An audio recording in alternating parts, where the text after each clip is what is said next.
और क्या हाल है मेरी दोस्तों, मैं आप सभी दोस्तों का श्वेता पाक कला में स्वागत के साथ साथ अभिनंदन करती हूँ। आप लोग कैसे हो?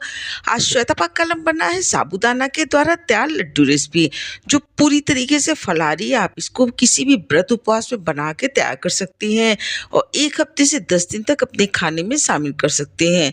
देखने में जितने अच्छे लग रहे हैं, खाने में उससे कहीं ज़्यादा टेस्टी लगते हैं। इस लड्डू को आप गर्मा गर्म भी अपने खाने में शामिल कर सकते हैं। बहुत थोड़े समय और बहुत थोड़ी सामग्री के द्वारा बनके तैयार हो जाता है, पूरी तरीके से फलारी है।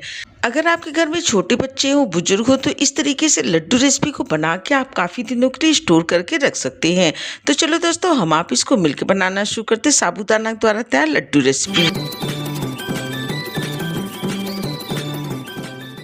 लड्डू रेसिपी को बनाने के लिए सबसे पहले हमने साबूदाना को देखो समझ लेना है। तो इसके लिए हमने बारीक वाले साबूदाना को लेना है, जिसके द्वारा एकदम से परफेक्ट लड्डू बनके तैयार हो जाता है। तो इसमें समय भी कम लगता है और इसके लड्डू एकदम से मोतीचूर के लड्डू जैसे दिखते हैं और खाने में बहुत ज़्यादा टेस्टी लगते हैं। आप चाहें तो जो बड़े वाले साबूदाना होते हैं उसके द्वारा भी लड्डू को बना के तैयार कर सकते हैं। जब आप बारीक वाले साबूदाना के द्वारा लड्डू रेसिपी को बना के तैयार करेंगे तो अंदर से काफ़ी ज़्यादा जूसी लड्डू बन के तैयार होता है। तो लड्डू रेसिपी को बनाने के लिए 250 ग्राम हमने बारीक वाला साबूदाना लिया है। पूरी साबूदाना को हमने एक थाली के अंदर निकाल लेना है। जब भी आप इसको भिगो के तैयार करिए लड्डू बनाने के लिए, तो हमेशा बड़े और छिछले बर्तन में इसको धुल के साफ करिएगा, जिससे चारों तरफ से साबूदाना एक जैसा फूल के तैयार होगा, तभी इसकी रेसिपी परफेक्ट बन के तैयार होती है। पानी को डालने के बाद 2 बार इसको अच्छी तरीके से इसी तरीके से धुल लेते हो, पूरे पानी को निकाल देते हैं। अब हमने इसके अंदर इतना पानी डालना है कि साबूदाना अच्छी तरीके से डूबा रहे। जब साबूदाना अच्छी तरीके से भीगा रहेगा, तभी इसके लड्डू एकदम से परफेक्ट बन के तैयार होते हैं। तो इसको थाली की सहायता से हमने कवर करके 4 से 5 घंटे के लिए इसी तरीके से छोड़ देते हैं। 4 से 5 घंटे में अच्छी तरीके भीग के तैयार हो गया है। अब आप इस तरीके से साबूदाना को चेक कर सकते हैं। इसके दाने एकदम से खिले खिले ड्राई हैं। अगर थोड़ा बहुत पानी ज़्यादा हो जाता है तो आप इसको किसी भी छन्नी के अंदर निकाल के 1 घंटे के लिए रख सकते हैं। और देखिए, साबूदाना एकदम से परफेक्ट भीग के तैयार हुआ है। जब आप बारीक और छोटे वाले साबूदाना के द्वारा लड्डू रेसिपी को बना के तैयार करेंगे तो एकदम से परफेक्ट ये लड्डू रेसिपी बन के तैयार होती है। तो हमने गैस पे कढ़ाई रख दी, कढ़ाई गर्म हो गई तो गैस की फ्लेम को मीडियम कर देते हैं और इसके अंदर 2 से 3 टेबलस्पून हमने खरबूजे का बीज और 2 टेबलस्पून इसके अंदर कद्दू के बीज को डाल देते हैं। और हमने मीडियम फ्लेम पे चलाते हुए इसको 1 से 2 मिनट तक भून के तैयार कर लेते हैं। झटपट भून के तैयार हो जाती है। भुनने के बाद इसका साइज काफ़ी ज़्यादा बड़ा हो जाता है और एकदम से फूली फूली दाने तैयार होते हैं। गैस की फ्लेम को बंद कर देते हैं, पूरी को निकाल के थाली के अंदर रख लेते हैं। अब हमने वापस से उसी कढ़ाई को गैस के ऊपर रख दिया और इसके अंदर 1.5 कलछी के करीब हमने देसी घी को डाल दिया।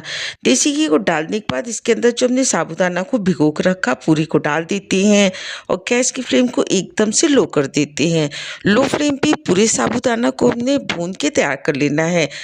पूरे लड्डू की रेसिपी को बनाते समय गैस की फ्लेम को हमने एकदम से लो रखा है। लो फ्लेम पे चिपकता भी नहीं, अच्छी तरीके से भुन के तैयार हो जाता है। आप चाहें तो इस लड्डू रेसिपी को नॉन स्टिक पैन के अंदर भी बना के तैयार कर सकते हैं। तो जैसे जैसे भुनता जाता है वैसे वैसे जुड़ता जाता है। पहले ये एकदम से खिले खिले रहते हैं।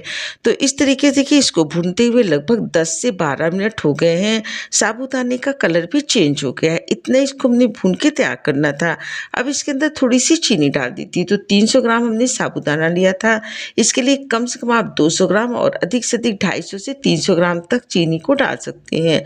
चीनी को भी गैस की लो फ्लेम पे अच्छी तरीके से मिला के तैयार कर लेती है। जैसे जैसे चीनी इसके अंदर घुलती जाती है वैसे वैसे थोड़ा सा गीला होता जाता है, लेकिन जैसे दोबारा से चीनी सूख के चाशनी की तरह बनना शुरू हो जाती है वैसे ही फिर गाढ़ा होने लगता है। तो हमने इसको पूरे को गैस की लो फ्लेम पे मिला के तैयार कर लेना है। चीनी को डालने के बाद इसको करीब 5 से 6 मिनट तक हमने पका के तैयार किया है। जब ये अच्छी तरीके से पक जाता है तो साइड से घी को छोड़ने लगता है। इसके मतलब मिश्रण बन के तैयार हो गया। अब आप इसको लड्डू बना के तैयार कर सकते हैं। अगर आपने इसको बहुत ज़्यादा भून के तैयार कर दिया तो इसका लड्डू टाइट बन के तैयार होता है। वो डालने के बाद इसको हमने 8 मिनट तक पका के तैयार किया। देखिए, साइड से इसने घी को छोड़ दिया है। अब 4 पीस हमने इलायची लिया था, इसको दरदरा कूट के तैयार कर लिए थे। इलायची को डाल के अच्छी तरीके से मिला लेते।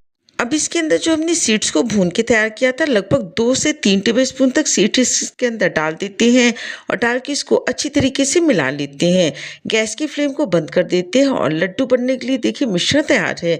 इसको हमने पूरी तरीके से ठंडा नहीं करना, जब ये थोड़ा सा गर्म रहता है उसी समय लड्डू को बना के तैयार कर लेते हैं। तो थोड़े से मिश्रण को हाथों पर लेते हैं और हाथों पर पहले हमने अच्छी तरीके से घी को लगा लिया था। जैसे छोटे बड़े साइज के आपको लड्डू बना के तैयार करना हो उसी तरीके से तैयार कर लीजिए। और जो हमने ड्राई फ्रूट्स को ड्राई रोस्ट करके रखा है इसके अंदर इस तरीके से डिप करते हैं और आप चाहे तो लड्डू वाले जो पेपर मार्केट में मिलते हैं उसके अंदर लड्डू को सेट कर दीजिए। इसी प्रोसेस के द्वारा सारे लड्डू को हमने बना के तैयार कर लेना है और आप चाहे तो इसके द्वारा बर्फी रेसिपी को भी बना के तैयार कर सकते हैं। बस आप इसको इस तरीके थाली के अंदर निकाल लीजिए, जमा दीजिए, 8 से 10 घंटे में इसको मन चाहे शेप में कट करके तैयार कर लीजिए। इसी प्रोसेस के द्वारा देखिए लड्डू रेसिपी बन के तैयार हो गई, जो बहुत ही ज़्यादा टेस्टी लगती है। लड्डू तो आपने बहुत बार खाए होंगे, एक बार साबूदाना के लड्डू ज़रूर ट्राई करिएगा। और इस तरीके से देखिए साबूदाना के द्वारा तैयार लड्डू बर्फी रेसिपी बन के तैयार हो गई, जो आप किसी भी व्रत, उपवास, पूजा, प्रसाद के तौर पे बना के तैयार कर सकते हैं। बनाना भी बहुत आसान है और खाने में इसका स्वाद बिल्कुल अलग होता है। अगर आपको मेरी रेसिपी अच्छी लगी, वीडियो पसंद आया तो लाइक, शेयर, सब्सक्राइब करें। स्वाद के साथ साथ सेहत का पूरा ध्यान रखिए, हेल्दी बनाइए, हेल्दी खाइए। आपने इतना कीमती समय निकाल के हमारी वीडियो देखा, इसके लिए आप सभी का बहुत बहुत धन्यवाद।